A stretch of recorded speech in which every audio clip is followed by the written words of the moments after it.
सम्मानित साथियों, नमो बुद्धाय, जय भीम। हमेशा की भांति एक बार पुनः हम लेकर आए हैं डॉक्टर अंबेडकर संदेश।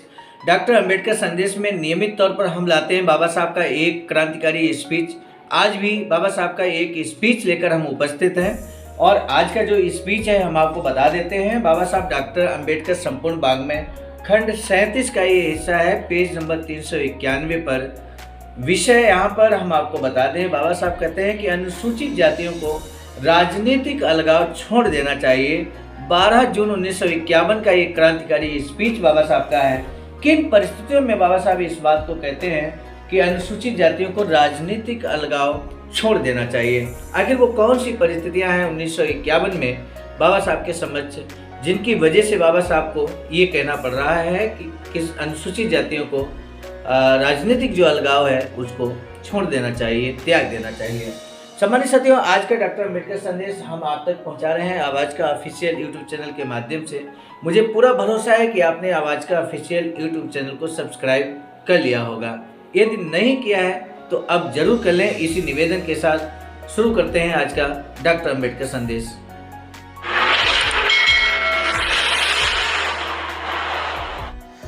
बाबा साहब कहते हैं कि एक सफल क्रांति के लिए सिर्फ असंतोष का होना ही काफ़ी नहीं है, बल्कि इसके लिए न्याय, राजनीतिक और सामाजिक अधिकारों में गहरी आस्था का होना भी बहुत आवश्यक है।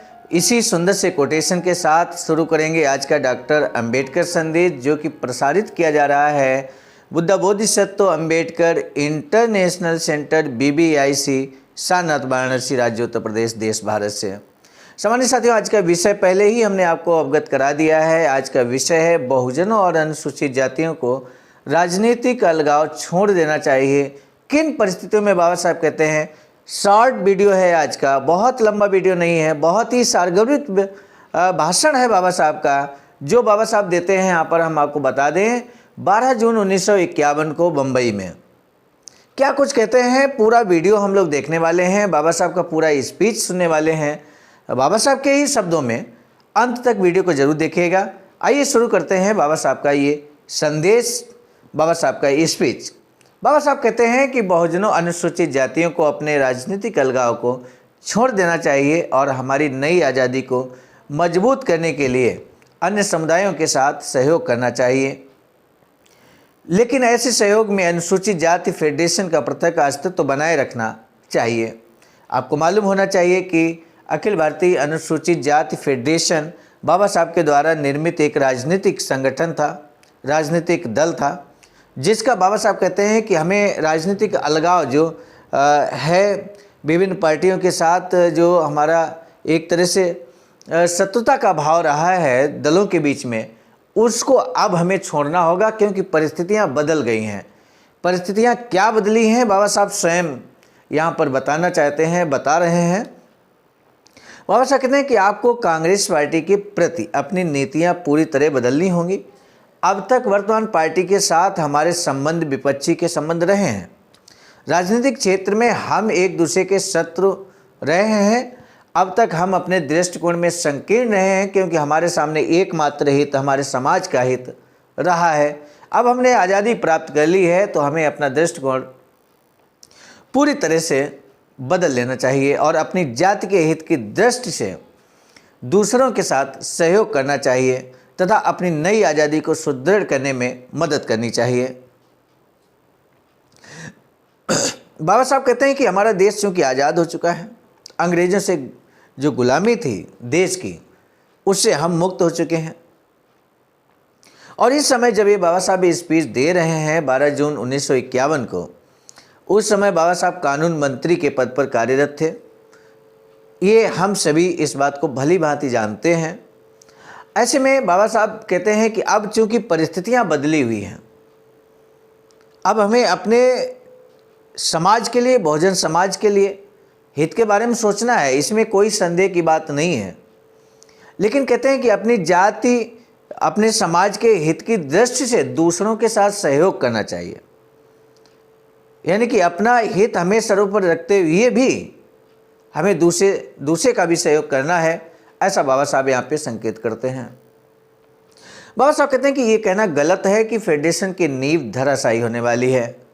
वास्तव में हमने शक्ति प्राप्त की है और हम सुदृढ़ रूप से एकजुट हैं। लेकिन 1946 के चुनाव में फेडरेशन की बहुत बुरी पराजय हुई थी।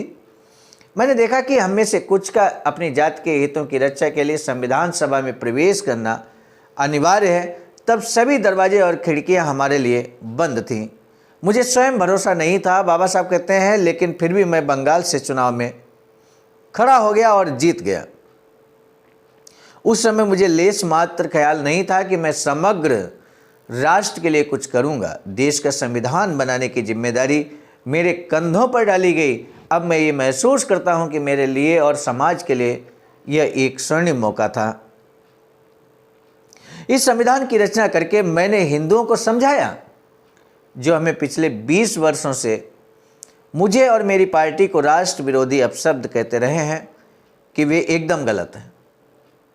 हम भी अन्य किसी की भांति एक पक्के राष्ट्रवादी संगठन हैं।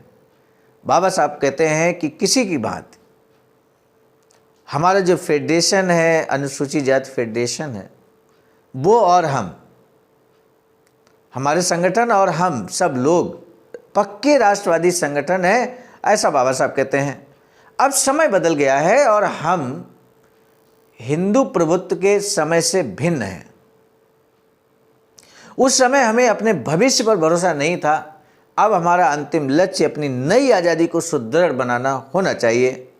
फेडरेशन को अपना अलगाव छोड़ देना चाहिए। हम एक छोटी सी जाति हैं और यदि हमें अपनी यथास्थिति स्थिति बनाए रखनी है तो हमें आगामी चुनाव में किसी राजनीतिक दल के साथ सहयोग करना होगा। बाबा साहब कहते हैं कि चूंकि अनुसूचित जाति एक छोटी जाति है, छोटी जाति का मतलब छोटी सी संख्या में जाति है, कम परसेंटेज है, और ऐसे में अगर हम चाहते हैं कि बहुमत के आधार पर हम सत्ता में आएँ, सत्ता स्थापित करें, तो हमें सभी समाजों का, सभी लोगों का सहयोग लेना होगा, सहयोग करना होगा। अर्थात हम गठबंधन की नीति को अपनाएंगे तो हम निश्चित रूप से सत्ता हासिल कर लेते हैं, ऐसा ही संकेत बाबा साहब करते हैं।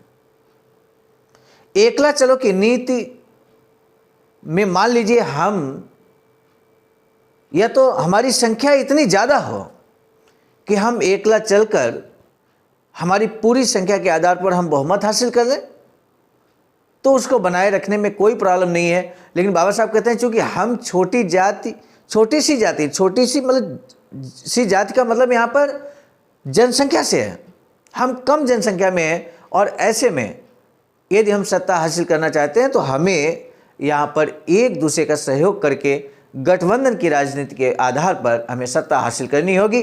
बाबा साहब कहते हैं लेकिन इस प्रश्न पर फैसला उस समय देश में विद्यमान राजनीतिक स्थिति की रोशनी में किया जाएगा। गठबंधन का यूं कहें कि बाबा साहब ने यहाँ पर जिक्र जरूर किया कि किस तरह से हमें किसी राजनीतिक दल का सहयोग करना होगा, लेकिन ये उस समय की जो परिस्थितियां होंगी विद्यमान राजनीतिक स्थिति की रोशनी में किया जाएगा। तो आज का स्पीच बस यहीं तक। कैसा लगा आज का डॉक्टर अंबेडकर संदेश जरूर बताइएगा कमेंट बॉक्स में। लेकिन इससे पहले कि हम डॉक्टर अंबेडकर संदेश को समाप्त करें, हम आपको बता दें बाबा साहब की एक महत्वपूर्ण और अधूरी इच्छा है वैचारिकी सेंटर बनाने की, जो कि ring road, green city, Faridpur, Sarnath, Varanasi, Uttar Pradesh में 14,000 स्क्वायर फीट जमीन की खरीदारी आप सभी के अथक प्रयासों से, अथक सहयोग से जो परचेज की गई है ज़मीन, उस पर निर्माण कार्य चल रहा है वैचारिकी सेंटर का। और इस वैचारिकी सेंटर का अकाउंट नंबर आप देख सकते हैं, IFC कोड भी दिया गया है, बहुजन बौद्ध समाज संघर्ष समिति, जो कि आवाज़ का अखिल भारतीय अनुसूचित जाति जनजाति कर्मचारी कल्याण एसोसिएशन का ही अनुषांगिक संगठन है। इसके अकाउंट में आप धनदान करेंगे तो सीधे वैचारिकी सेंटर में जाके इस धनराशि को खर्च किया जाएगा। अगर आप चाहते हैं कि आपका इतिहास में नाम दर्ज हो, आने वाली पीढ़ियां आपको आपके इस छोटे से धनदान को लेकर, छोटे से योगदान से गौरवान्वित महसूस करें, तो आप भी इस अकाउंट पर धनदान कर सकते हैं। आज का डॉक्टर अंबेडकर संदेश हम लेकर आए थे परम आदरणीय मिशन नायक बुद्ध मित्र मुसाफिर सर, जो कि इस डॉक्टर अंबेडकर संदेश के प्रेरणा स्रोत भी हैं, राष्ट्रीय महासचिव आवाज़ का नई दिल्ली, एवं संकलनकर्ता के रूप में परम आदरणीय विजय कुमार बौद्ध जी, प्रांतीय कोषाध्यक्ष आवाज़ का बिहार। आपके सहयोग से ये वीडियो बनाना संभव हो पा रहा है। और हम आपको बता दें आज का डॉक्टर अंबेडकर संदेश अंत तक आपने सुना, इसके लिए हम तहे दिल से आपका साधुवाद व्यक्त करते हुए, आभार व्यक्त करते हुए हम ये इस आश्वासन के साथ कि हम पुनः नए डॉक्टर अंबेडकर संदेश के साथ मिलेंगे। हम हैं सर्वजित आर्य राष्ट्रीय कोषाध्यक्ष का नई दिल्ली। इसी के साथ सादर नमो बुद्धाय। जय भीम।